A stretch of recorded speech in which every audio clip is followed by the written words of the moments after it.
Mais on parlait de la réalité parce que vous avez dit que dans ce monde, on ne vit pas le réel, on vit l'illusion, le maya.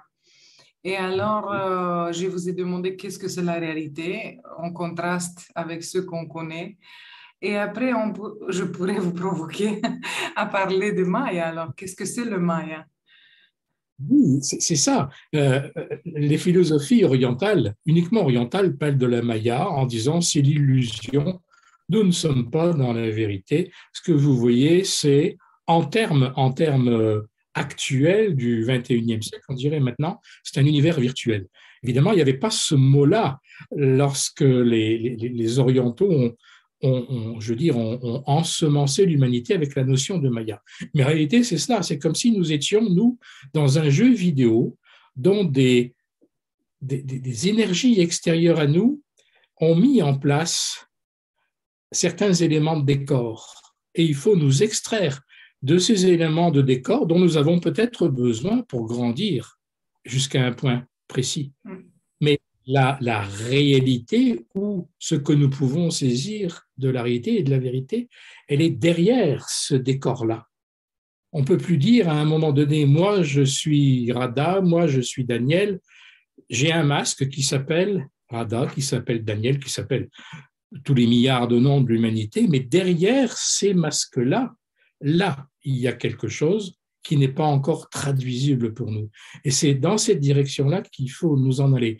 Alors, c'est vraiment, c'est pour ça qu'on vit autant de fois, qu'on se réincarne autant, parce qu'il y a tellement de voiles à déchirer qui font mal quelquefois.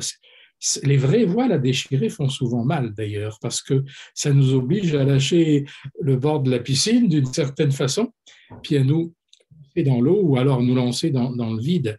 Mais c'est ça la croissance, c'est ça la croissance. Hein. Et je comprends très bien toutes les personnes qui ont peur en disant, oh là là, je ne mettrai pas mon nez là-dedans parce que ça, je ne reconnais plus rien, tout s'effrite autour de moi. J'entends souvent ça, moi. Je parle de ces choses à des personnes que je connais ou je croise ou que en fin de conférence, par exemple, quelque part, puis on sent qu'à un moment donné, si on va trop loin, on fait peur. On fait peur parce que trop, c'est trop. Et c'est pour cela qu'il faut y aller, je crois, c'est ce que j'essaie de faire dans mes livres, progressivement, progressivement, progressivement.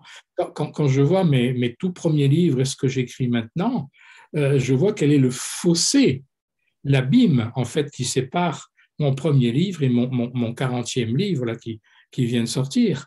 Et je n'aurais pas pu faire autrement parce que même si j'ai perçu ces choses-là dès le départ, parce qu'elles étaient en moi, je n'avais pas nécessairement et les capacités de les retraduire comme je peux les retraduire maintenant, et les gens qui me lisent ou qui m'écoutent n'avaient pas non plus les capacités de comprendre. Il y a tout un chemin qui est parcouru.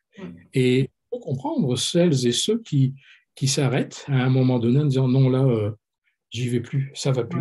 ça me fait trop peur, c'est trop loin. Ouais, c'est une question de niveau de conscience, hein.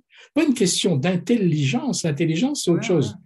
Il y a beaucoup de formes d'intelligence, hein, beaucoup, beaucoup, une infinité. C'est une question de niveau de conscience, c'est-à-dire d'altitude qui permet de considérer l'univers et soi-même dans l'univers, à un moment donné, d'une façon totalement apaisée, non dualiste, et en plus toujours ouverte vers autre chose.